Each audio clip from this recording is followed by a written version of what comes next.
السلام عليكم ورحمة الله وبركاته.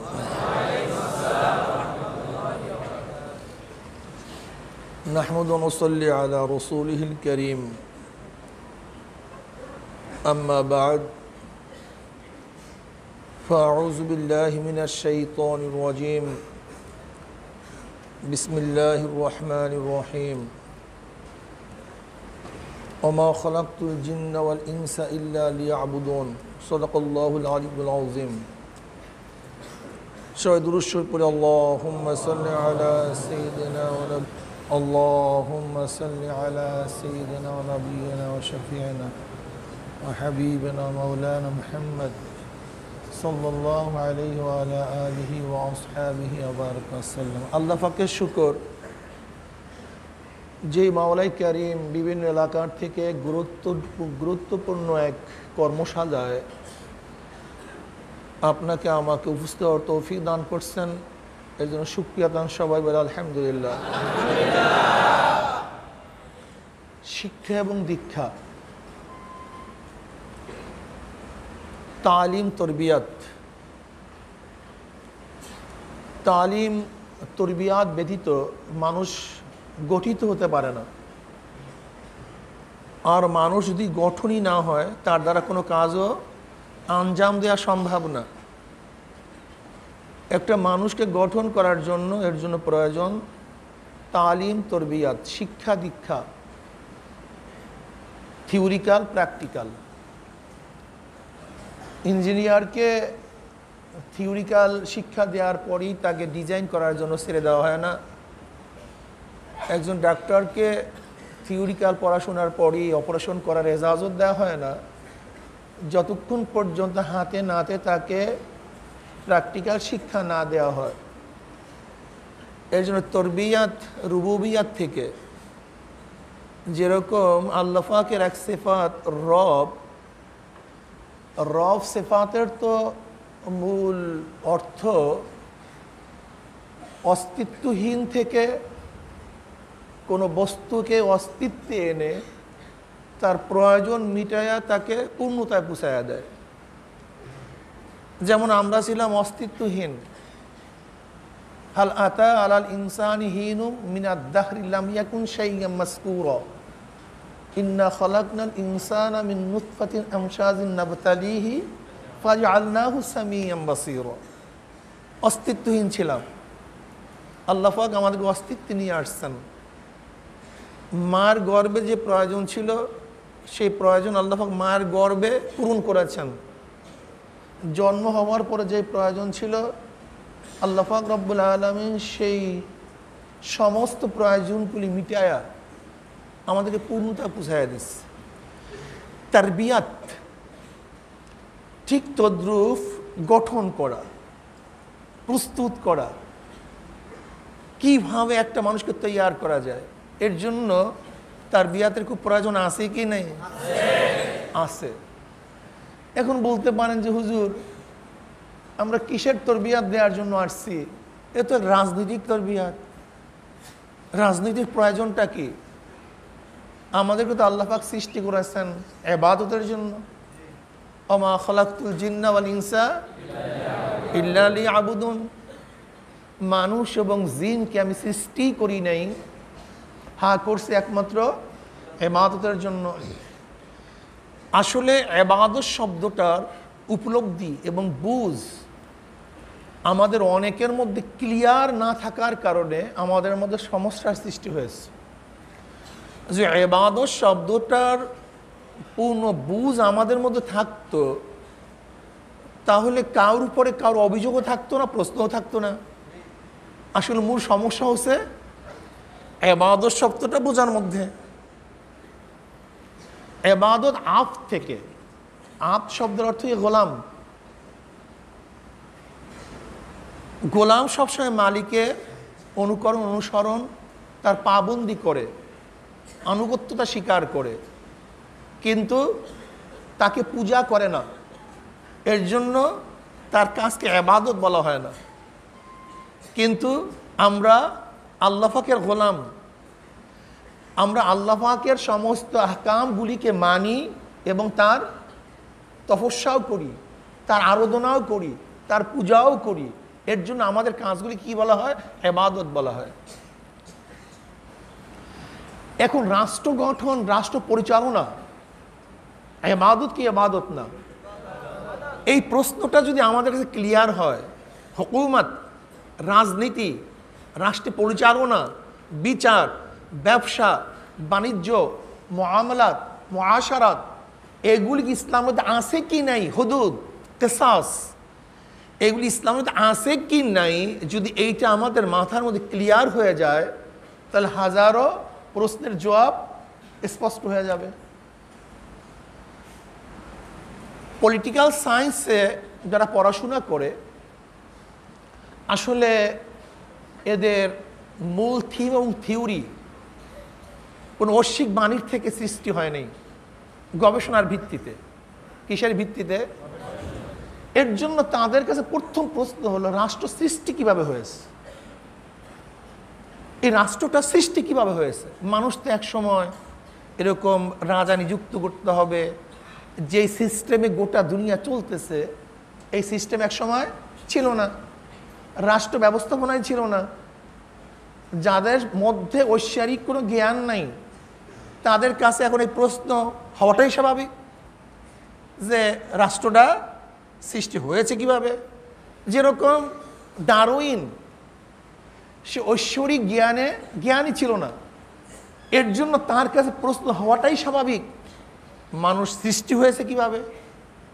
আমাদের কাছে এটা কোনো প্রশ্নই না। আমাদের যারা ঈমানওয়ালা মুসলমান, তাদের কাছে যদি প্রশ্ন করেন মানুষ কিভাবে সৃষ্টি হয়েছে, সে কি জবাব দেবে? কি কথা বলেন না কেন? প্রথম কাকে সৃষ্টি করেছেন? একেবারে সহজ জবাব, কোনো যুক্তি নেই, তর্ক নেই। কিন্তু যাদের কাছে এলেমটা নাই, আল্লাহ সৃষ্টি করেছেন আদমকে, হাওয়াকে, যাদের কাছে এলেমটুকু নাই, এখন বলেন তো তাদের কাছে এই জিনিসটা কত কঠিন। এটি কিভাবে সৃষ্টি হয়েছে, তার প্রথম কি, তার দুনিয়ার সৃষ্টির ইতিহাস কি, রহস্য কি, এই পাগল হয়ে গেছে। যেহেতু তাদের কাছে মূল কোনো থিম, থট, থিওরি নাই, গবেষণা ভিত্তিক এটাকে আবিষ্কার করতে হবে। তাহলে যেহেতু মূল কোনো বস্তু না থাকলে গবেষণার ভিত্তিতে যদি আবিষ্কার করতে হয়, তাহলে মানুষের গবেষণা এক হয় না ভিন্ন হয়? কোনোদিন এক হয় না, ভিন্ন হয়। কাজে বাস মানুষ সৃষ্টি ইতিহাস নিয়ে তাদের মধ্যে ভিন্নতা সৃষ্টি হয়েছে। এইবার শুরু হয়েছে। ডারউইন বলতেছে কিভাবে সৃষ্টি হয়েছে? তাহলে জগৎ সৃষ্টি হয়েছে, দুনিয়া সৃষ্টি হয়েছে এইভাবে যে আলোর খণ্ডর থেকে পানির সৃষ্টি, পানির মধ্যে ঢেউয়ের সৃষ্টি, ঢেউয়ের মধ্যে ফেনার সৃষ্টি, ফেনার মধ্যে পোকার সৃষ্টি, পোকার থেকে ব্যাঙের সৃষ্টি, ব্যাঙের থেকে বানরের সৃষ্টি, বানর দীর্ঘদিন পর্যন্ত পরিবর্তন হয়ে বিবর্তনবাদ, লাফাতে লাফাতে লেজ পড়ে পশম উঠে মানুষ হয়ে গেছে। এটা মিলাতে হবে তো, যেহেতু সে জীববিজ্ঞানী, জীব কিভাবে সৃষ্টি হয়েছে তাকে একটা সমাধান দিতে হবে। এর জন্য সে গবেষণা করে এই বিবর্তনবাদের থিওরি আবিষ্কার করে গোটা দুনিয়ার মানুষের মাথা খারাপ করে দিয়েছে। যাদের মধ্যে ঐশ্বরিক জ্ঞান নাই, তাদের মধ্যে এই ইলম, এই জ্ঞান দিয়ে দিয়েছে যে মানুষ আল্লাহর থেকে না, মানুষ থেকে না, মানুষ জানোয়ারের থেকে। ঠিক যাদের কাছে ঐশ্বরিক জ্ঞান নাই, যদি তাদের কাছে প্রশ্ন করেন যে রাষ্ট্র কিভাবে সৃষ্টি হয়েছে, তখন এই চিন্তা করা শুরু করছে। সোশ্যাল ওয়ার্ক, রাষ্ট্র সৃষ্টির প্রথমে কি? Social work. প্রথম ছিল ন্যাচারাল স্টেট, এই দুনিয়ার ন্যাচারাল স্টেট ছিল। এই রাষ্ট্র বলতে কিছুই ছিল না, যার যার মতো সে চলাফেরা করত, যার যার মতো চলাফেরা করত। এরপর কি হয়েছে? Social work. মানুষ সামাজিক বন্দির মাধ্যমে নিজেদের উপরে একটা কর্তা সৃষ্টি করেছে, কর্তা সৃষ্টি করেছে। যে কেন সৃষ্টি করেছে? মানুষের নেচার হলো, মানুষের স্বাভাবিক অভ্যাস হলো নিজেকে প্রাধান্য দেয়া, নিজেকে প্রাধান্য দেয়া। আর নিজেকে প্রাধান্য দিয়ে যদি মানুষ চলতে চায়, তাহলে আরেকজনের সাথে ঝগড়া হওয়াটাই স্বাভাবিক। যখনই ঝগড়া সৃষ্টি হয়েছে মিটাবে কে, সমাধান কি করবে? তখন তাদের ঝগড়া বিবাদ নিরসনের জন্যই তাদের মধ্যে পরিকল্পনা সৃষ্টি হয়েছে যে না, আমাদের মধ্যে একজন শাসক বা একজন নেতার প্রয়োজন। এই সোশ্যাল ওয়ার্ক, সামাজিক বন্ধনের ভিত্তিতে তারা ছোট্ট একটা রাষ্ট্র গঠন করে। এইটি হলো রাষ্ট্রের প্রথম রূপরেখা। এটা হলো রাষ্ট্রবিজ্ঞানীদের মূল থিওরি। তা সোশ্যাল ওয়ার্কের মধ্যেই দুইটা জিনিস সৃষ্টি হয়েছে।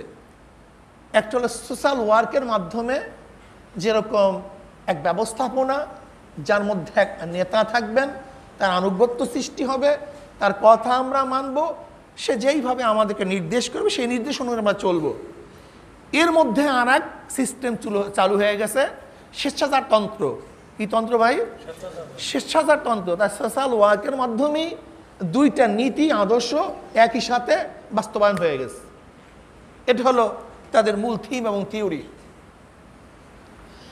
এখন তাদের বলতেছি রাষ্ট্রটা সৃষ্টি হওয়ার তো একটা পদ্ধতি, কেউ বলছে সোশ্যাল ওয়ার্ক, আর কেউ কেউ বলতে চায় না, রাষ্ট্র সৃষ্টি হয়েছে বল প্রয়োগের মাধ্যমে। কিসের প্রয়োগের মাধ্যমে? বল প্রয়োগ নীতি। কেউ বলছে রাষ্ট্র সৃষ্টির প্রথম ভিত্তি কি? সোশ্যাল ওয়ার্ক, সামাজিক বন্ধন। দ্বিতীয়টা কি? বল প্রয়োগ। যে শক্তিমান হয় সে একজনকে পরাজিত করে, আর যে পরাজিত করে সে নেতৃত্ব প্রদান করে। ঠিক তদ্রূপ তৎকালীন সময় যাদের মধ্যে শক্তি ছিল তারা অন্যের উপরে বিজয় হয়ে তারা যখন শাসক হয়, তা শাসকের আন্ডারে কি শাসিত থাকে, এরকম মিলেই রাষ্ট্র কি হয়েছে? সৃষ্টি হয়েছে। কেউ কেউ বলছে না, এইভাবে না, এইটা পিতৃ এবং মাতৃ বংশক্রমে রাষ্ট্র সৃষ্টি হয়েছে। কেমন? যেমন এই বংশের এতজন, যেরকম আছে বিশাল এক বংশ, যেমন এই বংশ এই কবিলা, এই কবিলা, এই কবিলা, এই কবিলা করতে করতে গোত্রপতি, পিতৃ এবং মাতৃ পরিচয় গোত্রপতিদের একত্রিত হওয়ার মাধ্যমেই গোত্ররা একজন পতি, একজন নেতা নির্বাচন করছে। ওই নেতা তাদের গোত্রের উপরে শাসন পরিচালনা করছে। এইভাবে কি হয়েছে? রাষ্ট্রের সৃষ্টি হয়েছে। যেহেতু আমি আগেই বলছি তাদের কাছে কি ছিল না? ঐশিক জ্ঞান ছিল না। এর জন্য স্টেট, রাষ্ট্র কিভাবে সৃষ্টি হয়েছে, এর জন্য তাদেরকে গবেষণা করে বের করতে হবে। কেউ বলছে না, ঐশিক মতবাদের ভিত্তিতে, খোদাই প্রদত্ত আইনের ভিত্তিতে রাষ্ট্র হয়েছে, সৃষ্টি হয়েছে। এই হলো রাষ্ট্র সৃষ্টির স্টেট কিভাবে, রাষ্ট্র কিভাবে সৃষ্টি হয়েছে, এরকম কিছু মৌলিক ধ্যান ধারণা তারা গবেষণার মাধ্যমে জাতির কাছে স্থাপন করেছে। এর মধ্যে প্রথম রাষ্ট্র সম্পর্কে যাদের জ্ঞান গরিমা সর্বোর্ধ্বে, আমরা তাদের নাম হিসাবে বলতে পারি সক্রেটিস। সক্রেটিসের জন্ম তো ঈসাই সালের প্রায় 400 বছর আগে। 400 বছর আগে সক্রেটিস। ইনি গ্রিসের এথেন্সে জন্মগ্রহণ করেছে। গ্রিস অনেক আগে থেকে সভ্য কান্ট্রি। মনে রাখতে হবে তৎকালীন সময় নগর ভিত্তিক রাষ্ট্র সৃষ্টি হয়েছিল। কি ভিত্তিক ভাই? নগর, শহর ভিত্তিক। এরকম বিশাল স্টেট ছিল না, ছোট্ট স্টেট। গ্রিসের এথেন্সে এক স্টেট ছিল।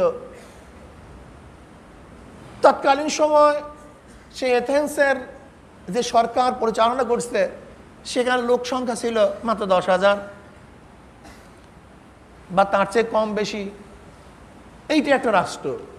পাশে আর এক নগর যেখানে লোক আছে 2,000, সেটা একটা রাষ্ট্র। পাশে এক ছোট্ট নগর যেখানে লোক আছে 300, সেটা একটা রাষ্ট্র।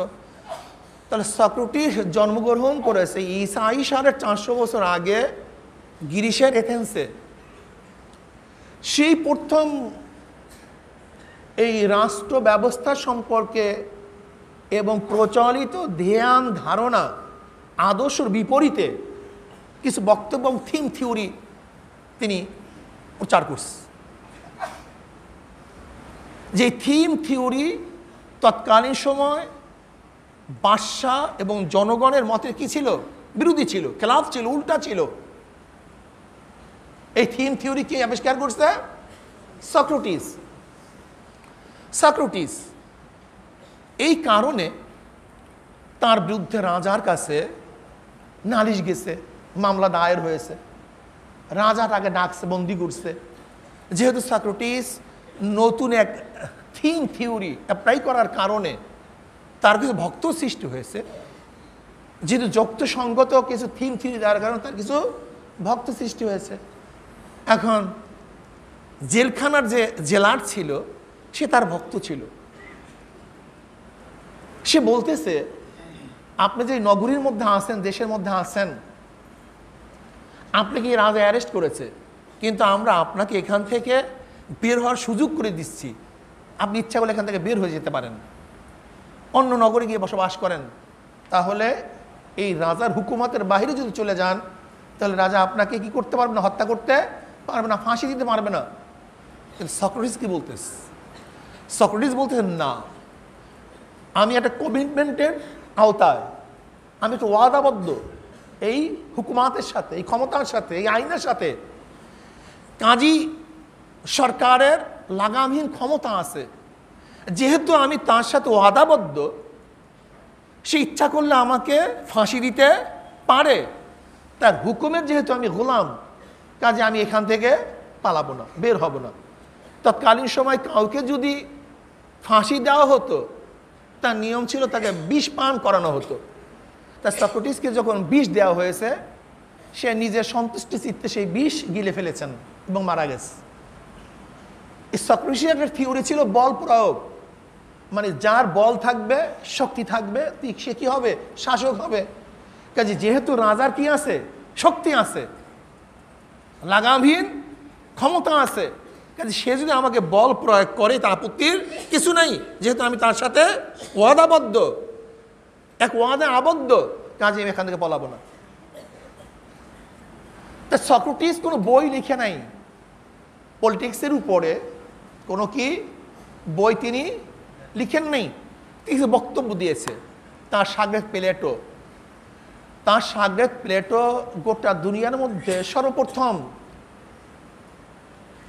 সর্বপ্রথম বই লিখছে রিপাবলিক নামে। এটা আসলে খুব সুসজ্জিত কোনো বক্তব্য ছিল না, যেরকম আমাদের বর্তমানে এক চ্যাপ্টারের পর আরেক চ্যাপ্টার, আরেক চ্যাপ্টারের পর আরেক চ্যাপ্টার, একটা বিন্যস্ত বই থাকে। কিন্তু প্লেটো যেই বই রিপাবলিক নামে প্রথম দুনিয়াতে লিখছে রাজনীতির উপরে, সেটা কোনো বিন্যস্ত ছিল, সুবিন্যস্ত ছিল না। সেটা ছিল কি, যে সক্রেটিসের সাথে আমি ওখানে গেছি, সেই কথা বলছে, সে আমাকে এই পরামর্শ দিছে, সে এইভাবে আমাকে আদেশ করছে, সেই মতবাদ লালন করত, সেইভাবে চলার চেষ্টা করত, সেইটা ধারণা করত, এরকমভাবে বিচ্ছিন্ন কিছু আলোচনা করছে। এরপরে প্লেটোর সাথে অ্যারিস্টটল সেই সক্রেটিস প্লেটোর সমস্ত থিমগুলিকে বিধ্বস্ত আকারে আজকে আমাদের সামনে পেশ করছে, যেই বইয়ের নাম পলিটিক্স। এখান থেকে পলিটিক্স এই যে আমরা বলি রাজনীতি, এখান থেকে সৃষ্টি হয় না? এটা হলো স্টেট সৃষ্টি হওয়ার ওদের অনুযায়ী ধারণা, স্টেট কিভাবে সৃষ্টি হয়েছে। এখন আমাদের কথা হবে স্টেট পরিচালনার নিয়মটা কি। আসলে স্টেট সৃষ্টি হয়ে গেছে, মাদ্রাসা গঠন হয়ে গেছে। এখন মাদ্রাসা চালাবার কোনো ব্যবস্থা আছে কি নাই, নিয়ম কোনো আছে কি নাই। মসজিদ সৃষ্টি হয়েছে, এখন মসজিদ ইবাদত করার কোনো পদ্ধতি আছে কি নাই। স্টেট সৃষ্টি হওয়ার সিস্টেম তো এইমাত্র আমরা শুনলাম, কিন্তু স্টেটটা কোন থিম, থিওরি, নীতির আওতায় চলবে, এইটা নিয়ে রাজনীতিবিদরা, পলিটিক্যাল সায়েন্সে যারা পড়ুয়া, এই বিষয়ে যারা চিন্তা ভাবনা করছে, এরা বহুবিধ পদ্ধতি গোটা দুনিয়ার মধ্যে চলছে, সেই ব্যাপারে আপনাকে আমাকে পলিটিক্যাল সায়েন্সের মধ্যে জানিয়ে দিয়েছে। এর মধ্যে সবচেয়ে 3টা মতবাদ গোটা দুনিয়ার মধ্যে সবচেয়ে বেশি পরিশুদ্ধ এবং প্রতিষ্ঠিত লাভ করছে। কয়টা মতবাদ ভাই? তিনটা।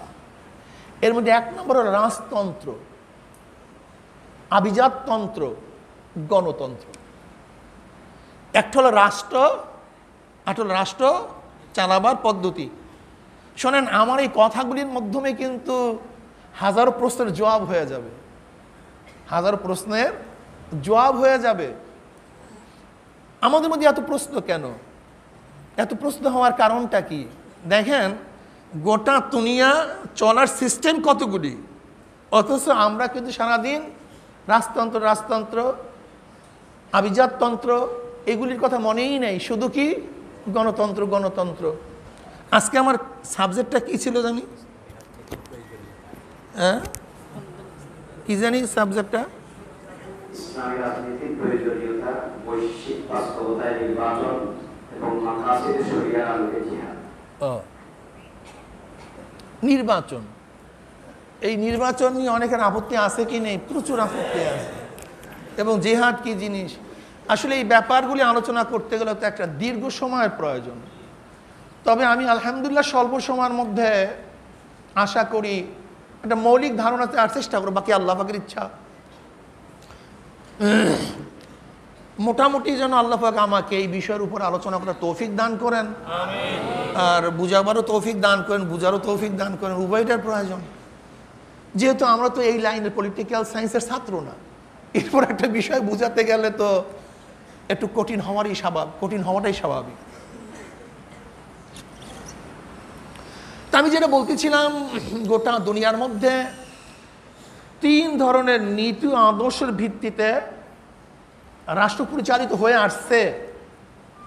এর মধ্যে একটা বলছিলাম রাজতন্ত্র, যেটা সর্বপুরাণ এবং সর্বদীর্ঘ, বর্তমানেও যেইটার প্রচলন সবচেয়ে কি বেশি, আভিজাততন্ত্র।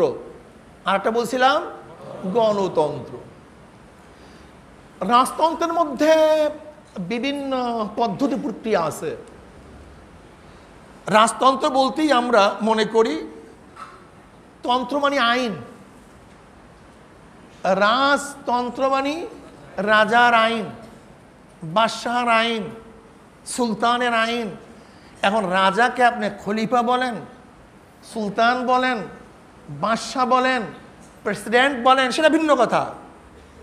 কিন্তু রাজতন্ত্র বলে যেই আইনের ভিত্তিতে রাজা দেশ পরিচালনা করে সেই আইনকে কি বলা হবে? রাজতন্ত্র। এই রাজতন্ত্রের মধ্যে এক কোয়ালিটি ছিল না, বিভিন্ন কোয়ালিটির রাজতন্ত্র। এর মধ্যে এক রাজতন্ত্র হলো লাগামহীন রাজতন্ত্র। লাগামহীন রাজতন্ত্র, লাগামহীন রাজতন্ত্রটা মানে কি?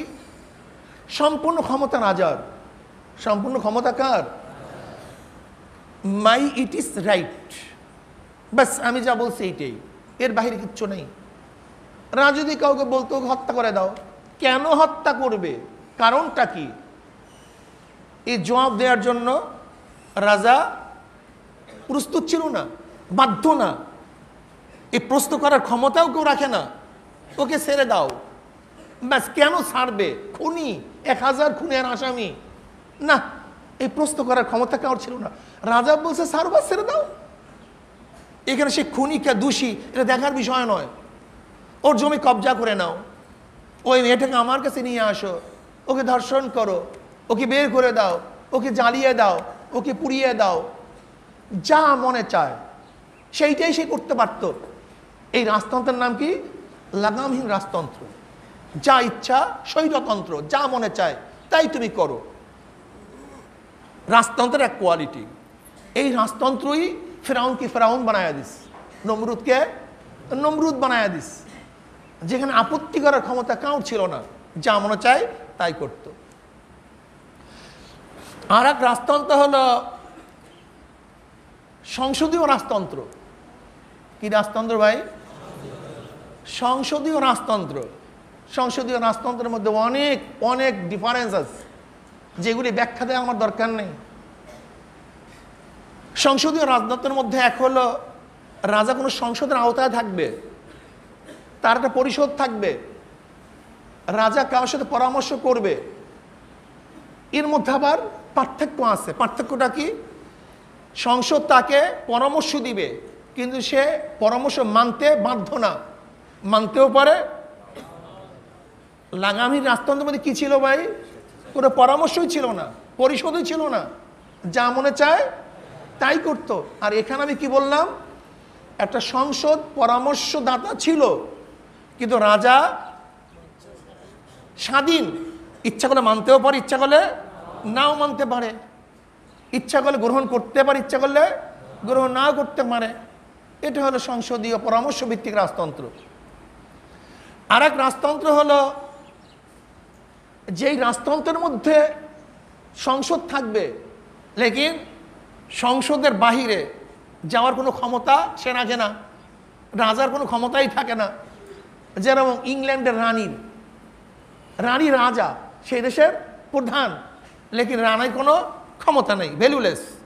অর্থাৎ সংসদ যা পাশ করবে তার উপরে সে দস্তখত করতে বাধ্য। এমনকি রানী এলিজাবেথ থেকে এরকমও কথা বক্তব্য আছে, আমি জানি এই আইনটা ঠিক নয়, তারপর আমি দস্তখত করে দিলাম, মানে তার কোনো ক্ষমতাই নেই, ভ্যালুলেস। তা আমি কি বললাম, রাজতন্ত্রের মধ্যে এখন লাগামহীন ছিল, আর একটা হলো সংসদীয় রাজতন্ত্রের মধ্যে কিছুটা বাইন্ডিংস ছিল। আর একটা সংসদের কথা কি বললাম, যেখানে রাজার কোনো ক্ষমতাই নেই, ক্ষমতাহীন, ভ্যালুলেস। তাহলে দেখেন, রাজতন্ত্রের মধ্যে এক কোয়ালিটি না, বিভিন্ন কোয়ালিটি। আর একটা হলো ধর্মভিত্তিক রাজতন্ত্র। ধর্মভিত্তিক রাজতন্ত্র অর্থাৎ রাজা ধর্ম অনুযায়ী দেশ পরিচালনা করবে। এখানে একটু ব্যাখ্যা না দিলেই নয়। আসলে বর্তমান পলিটিক্যাল সায়েন্স যেখান থেকে সৃষ্টি হয়েছে, এই যে আজকে সেকুলার লিবারেল ডেমোক্রেসি, এই সেকুলারিজম লিবারেল ডেমোক্রেসি যেখান থেকে সৃষ্টি হয়েছে, এর মূল কারণটা কি? এই মূল কারণ সম্পর্কে যদি আমরা জানি, তাহলে আমাদের কাছে বহুত বহুত কথা স্পষ্ট হয়ে যাবে, অনেক থিওরি স্পষ্ট হয়ে যাবে। থিওক্রাসি গ্রিক শব্দ, থিও মানি স্রষ্টা, ক্রাসি মানি কর্তৃত্ব। থিওক্রাসি মানি স্রষ্টার কর্তৃত্ব। থিওক্রাসি মানি ভাই স্রষ্টার কর্তৃত্ব, অন্য কার কর্তৃত্ব চলবে না, চলবে কার কর্তৃত্ব? স্রষ্টার কর্তৃত্ব। এখন স্রষ্টার কর্তৃত্ব চালাবার জন্য প্রয়োজন কি? স্রষ্টার আইন।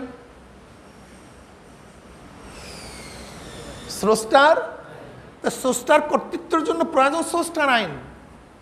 এখন তাওরাতের মধ্যে, ইনজিলের মধ্যে তো পুরো বিধিবিধান নাই, আইন তো হলো স্রষ্টার। এখন স্রষ্টার আইন কোনটা, এটা ফয়সালা করবে কে? করবে পোপ, গির্জার প্রধান। কে করবে? যদি কিতাবে থাকে তো কিতাব দিয়ে, যদি কিতাবে না থাকে ধ্যান করে, মোরাকাবা করে সে স্রষ্টার থেকে আইন নিয়ে আসবে। ব্যাস, মূল থিমটা নেন, থিওরিটা নেন। থিওক্রাসি এটা একটা গালি বর্তমানে, অথচ কত সুন্দর কথা ছিল। থিওক্রাসি ছিল খোদাই বিধান, স্রষ্টার কর্তৃত্ব, কত সুন্দর এক বিধান ছিল থিওক্রাসি। অথচ বর্তমানে থিওক্রাসি মানেই গালি। গালি হওয়ার কারণটা কি? দেখেন, নবী ঈসা আলাইহিস সালাতু ওয়াস সালাম দুনিয়ার থেকে বিদায় হওয়ার পরে 300 বছর পর্যন্ত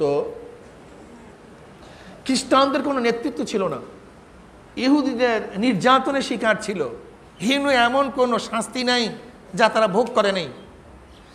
হযরত ঈসা আলাইহিস সালাতু ওয়াস সালামের জমানায় সেন্ট পল ছিল, ইহুদি, যার নাম ছিল শাহুল। হিন্দু এমন কোনো অত্যাচার নাই যে অত্যাচার সে খ্রিস্টানদের উপর করেন। আল্লামা রুমি রহমতুল্লাহ আলাইহি এর উপরে বিশাল এক বাব বানছে পড়ার মতো, যে আসলে খ্রিস্টান ধর্ম বিকৃত হওয়ার পদ্ধতি কি, যে কাফফারাবাদ, তীর্থবাদ, কাফফারাবাদ, তীর্থবাদ। আমি কাফফারাবাদের দিকে যাব না, এটা বিশাল এক আলোচনা। তীর্থবাদ ঈসা আলাইহিস সালাতু ওয়াস সালাম ধর্ম না, এবং ঈসা আলাইহিস সালাতু অনুসারীরা তীর্থবাদ মানতও না। তৃতীয়বাদ বুঝেন নাই? 3 খোদা, আল্লাহ, মারিম আলাইহিস সালাতু ওয়াস সালাম এবং ঈসা আলাইহিস সালাতু ওয়াস সালাম, এর তৃতীয়বাদ। আর কাফফারাবাদ এটা বিশাল একটা আলোচনা। শুধু এতটুকুই মনে করেন যে ঈসা আলাইহিস সালাতু ওয়াস সালাম স্বাভাবিক জন্ম না হওয়ার কারণটা কি ছিল?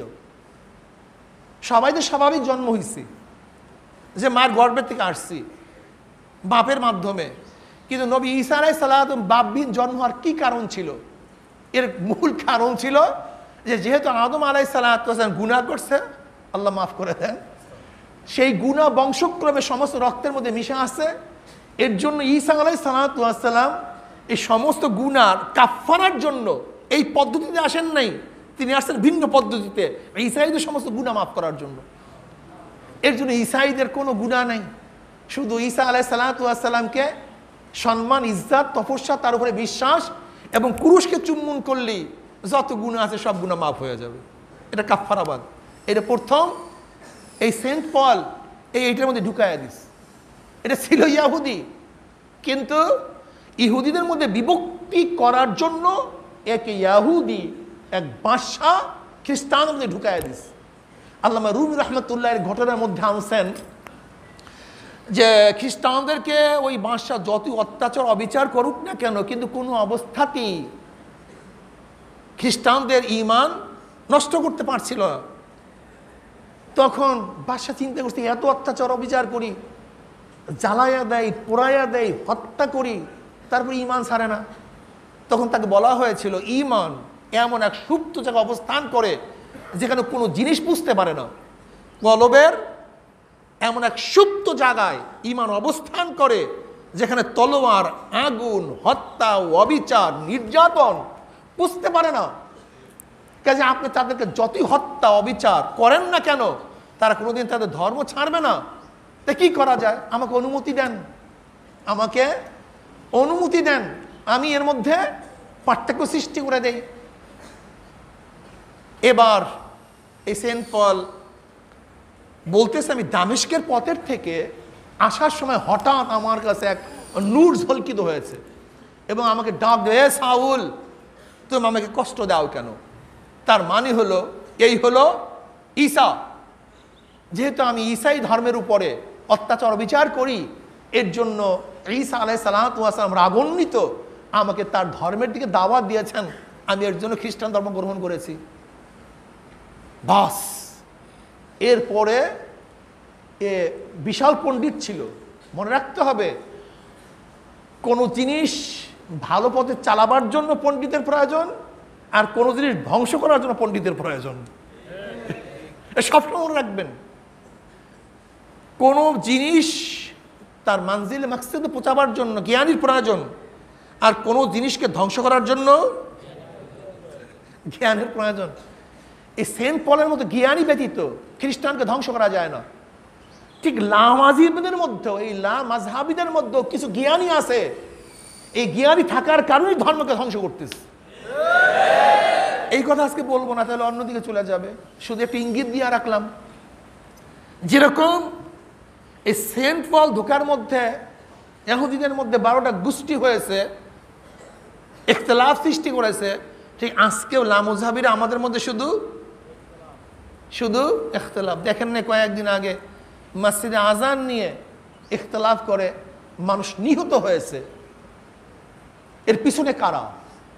ওই লামাজহাবিরা। যাই হোক, এবার সেন্ট পল কি হয়ে গেছে? ধর্মগুরু হয়ে গেছে।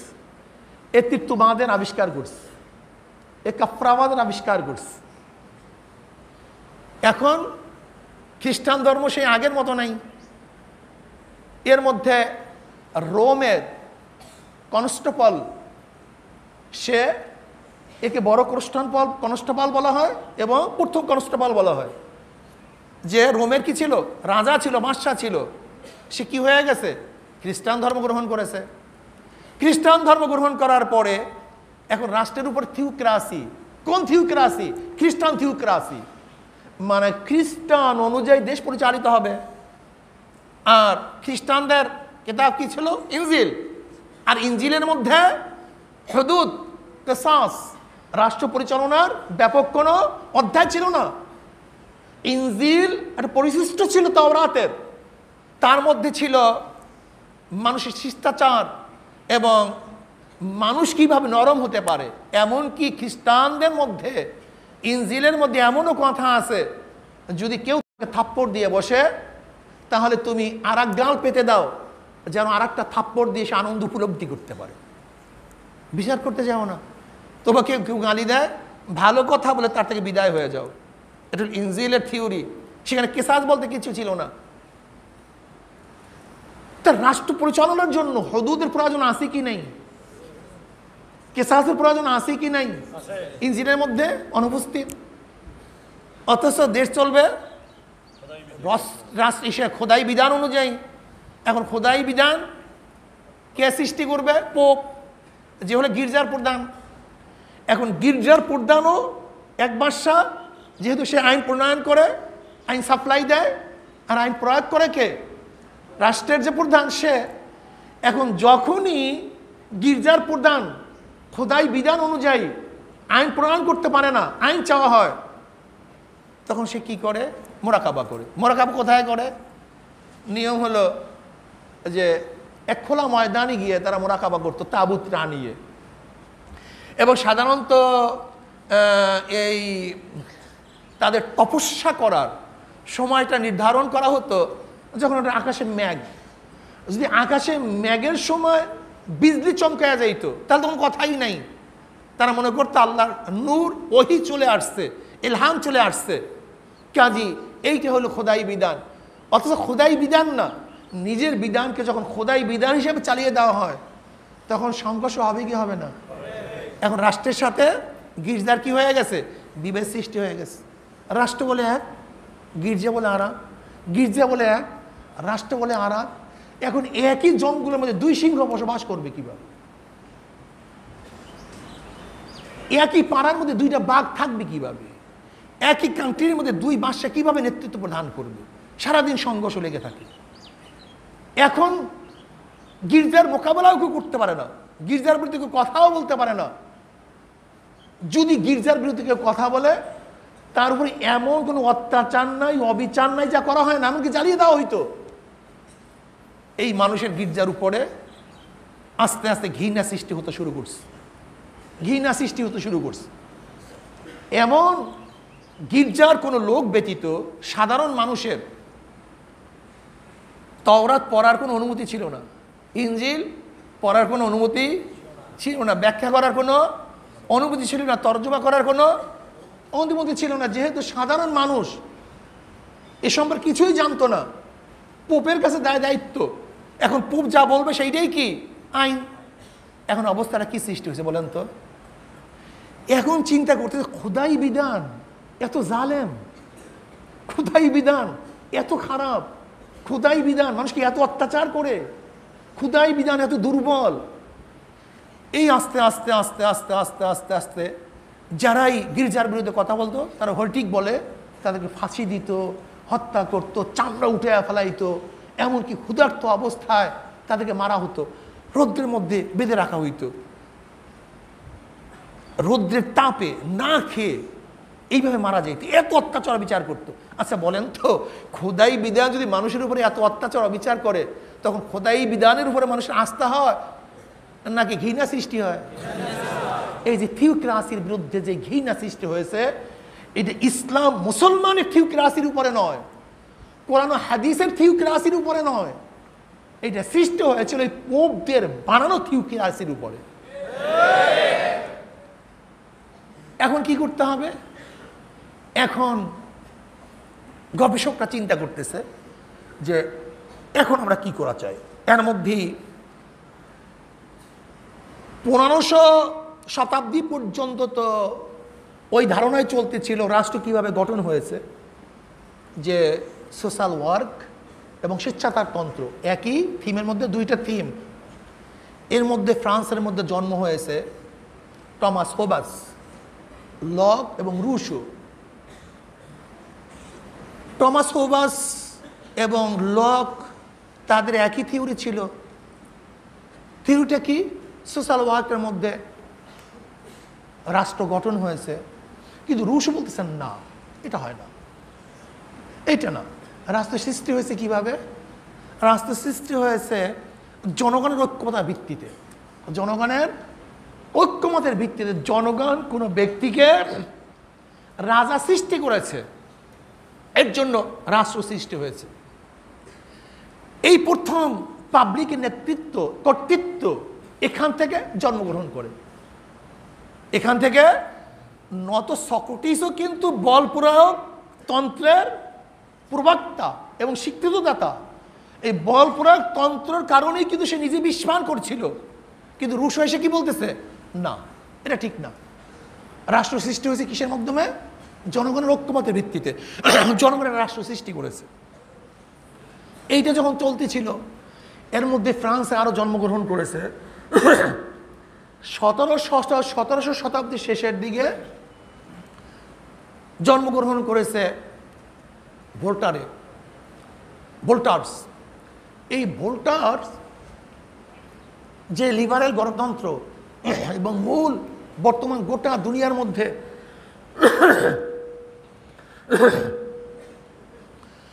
দুনিয়ার মধ্যে যেই থিম এবং থিওরি চলতেছে, এর মূল প্রবক্তা কারা? ভোল্টেয়ার। কে ভাই? ভোল্টেয়ার। আর একজন হলো মন্টেস্কো, আর একজন হলো রুশো। এই ভোল্টেয়ার, মন্টেস্কো এবং রুশো এরা ফ্রান্সে জন্মগ্রহণ করেছে। মন্টেস্কো, ভোল্টেয়ারের তো জন্মের কথা এইমাত্র আমি বললাম যে 1700 শতাব্দীর শেষে জন্মগ্রহণ করেছে, 18 শতাব্দী সে মারা গেছে। এই ভোল্টেয়ার একজন দার্শনিক ছিল, বিজ্ঞানী ছিল, বহু পুস্তক সে লিখেছে। তার পুস্তকের ভলিউম 90 খণ্ড, বিশাল পুস্তক লিখছে। এমন কোনো বিষয় নয় যে বিষয়ের সে কলম ধরে নেই। এই ভোল্টেয়ারের থিওরি কি ছিল? এই ভোল্টেয়ারের থিওরি ছিল যে আসলে ধর্ম, একই ধর্ম হওয়া বা খোদাই কোনো বিধান এখন আর দুনিয়ার মধ্যে নেই, সব বিকৃত হয়ে গেছে। এই প্রথম ভোল্টেয়ার কথা বলতেছে। খোদাই বিধান বলতে কিছু নেই, সব কি হয়ে গেছে? বিকৃত হয়ে গেছে। আর মানুষের শুধু একটা ধর্মই থাকা উচিত, ন্যাচারালিজম, সেটা হলো প্রাকৃতিক ধর্ম।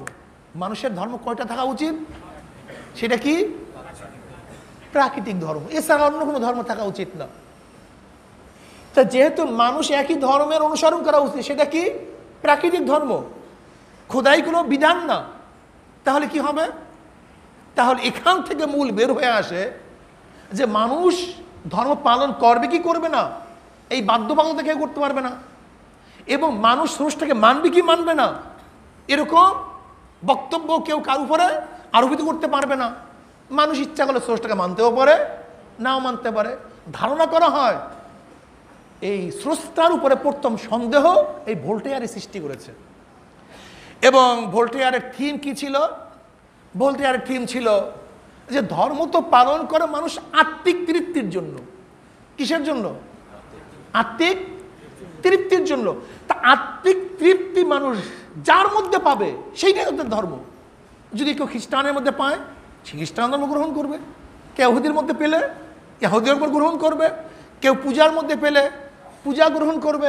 কেউ সেজদার মধ্যে পেলে সেজদা গ্রহণ করবে। যেহেতু ধর্মের মূল উদ্দেশ্য আত্মিক তৃপ্তি, কাজে এখানে এই কথা বলার কারোর কোনো সমুচীন হবে না। কি সমুচীন হবে না? যে কোনটা বাতিল, কোনটা হক, কোনটা বৈধ, কোনটা বৈধ না। এই প্রথম সে সেকুলার বলতেছে যে রাষ্ট্রের সাথে ধর্মের কোনো সম্পর্ক নেই। রাষ্ট্র এক জিনিস, ধর্ম এক জিনিস। ধর্ম ব্যক্তি স্বাধীনতা, রাষ্ট্রের সাথে ধর্মের কোনো সম্পর্ক নাই। ইচ্ছা করলে কেউ ধর্ম মানতেও পারে, কেউ নাও মানতে পারে। এই হলো ভোল্টেয়ারের থিম, যেটা গোটা বিশ্বকে নষ্ট করে ফেলছে। এটা সেকুলারিজমের মূল থিম, রাষ্ট্রের সাথে ধর্মের কোনো সম্পর্ক নাই। এই থিম আবিষ্কার হয়েছিল কেন? ওই থিওক্রাসির বিরুদ্ধে। থিওক্রাসি মনে আছে তো? গির্জা মন্দিরের এবং পোপদের জুলুম অত্যাচারের ভিত্তিতে মানুষ ধর্মের উপরে বীতশ্রদ্ধা হয়ে তাদের মাথার থেকে এই সমস্ত জিনিস আবিষ্কার হয়েছে যে এই বালাকে যতক্ষণ পর্যন্ত রাষ্ট্রের থেকে না ছড়ানো যাবে ততক্ষণ পর্যন্ত আমরা কেউ শান্তিতে থাকতে পারবো না, বসবাস করতে পারবো না। এই শুরু হয়েছে ধর্ম এক জিনিস, রাষ্ট্র ভিন্ন জিনিস।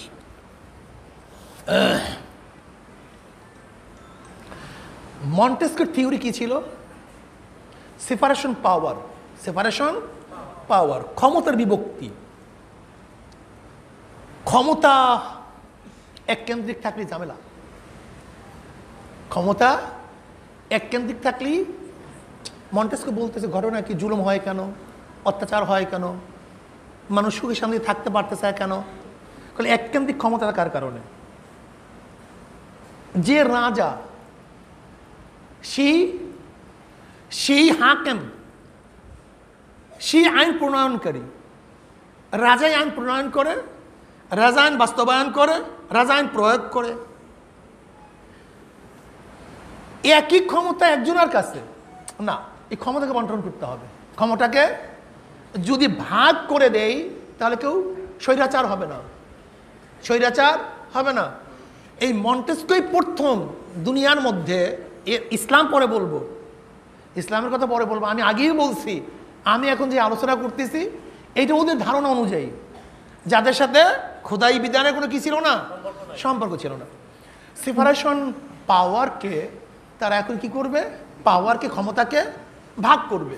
সেই ভাগটা কি? তিন ভাগে ভাগ হবে। সেই তিনটা ভাগ কি? একটা হলো আইন প্রণয়ন সংস্থা, বিধান যারা করবে, আইন যারা করবে তারা ভিন্ন থাকবে। নির্বাহী সংস্থা, যারা আইনকে প্রয়োগ করবে তারা কি থাকবে? ভিন্ন থাকবে। বিচার সংস্থা, বিচার, এটা কি থাকবে? ভিন্ন থাকবে। এটা কি? ভিন্ন থাকবে। দেখেন,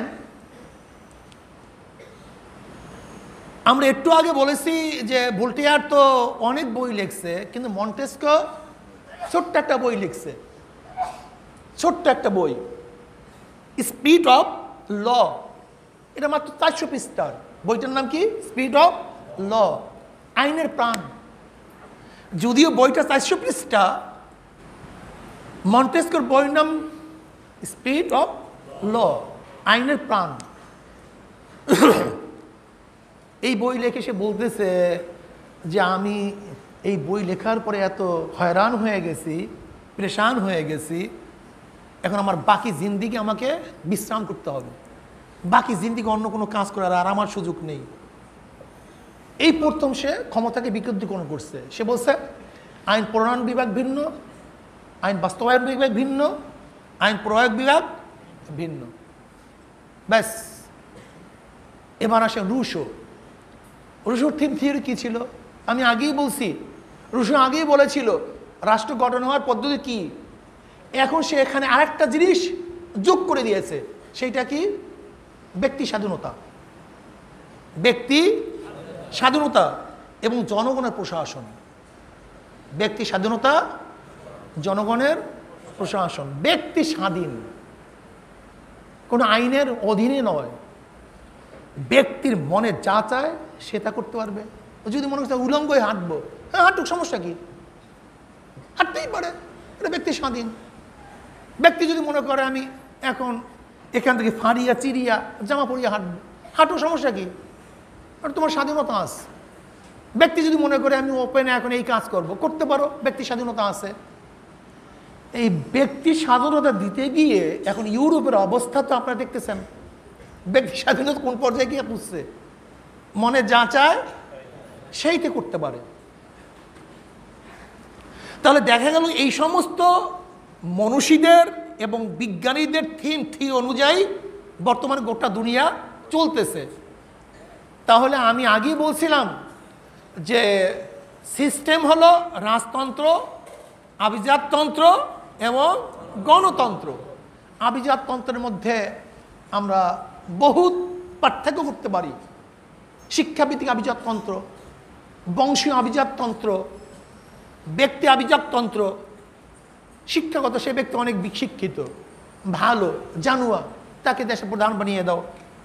এটা হলো শিক্ষক, মানে আভিজাততন্ত্র শিক্ষাভিত্তিক। আরটা হলো বংশীয়, যেমন হিন্দুদের মধ্যে সবচেয়ে বেশি পালন হয় যে ব্রাহ্মণ ছাড়া এবং এই গোত্র ছাড়া অন্য কোনো গোত্রের রাজা হওয়ার কোনো সুযোগই নাই। এটা বংশীয় আভিজাততন্ত্র। আরেকটা হলো ক্ষমতা, শক্তি। এই ব্যক্তি অনেক শক্তিশালী, এই ব্যক্তি আমার ক্ষমতাবান, কাজী তাকে রাষ্ট্রের প্রধান বানিয়ে দাও। আরেকটা হলো গণতন্ত্র। যেহেতু আজকে গণতন্ত্র নিয়ে বিষয়ে আলোচনা করব, এর জন্য আমরা এই বিষয় একটু পদক্ষেপ নেওয়ার চেষ্টা করবো, বাকি আল্লাহ পাকের ইচ্ছা।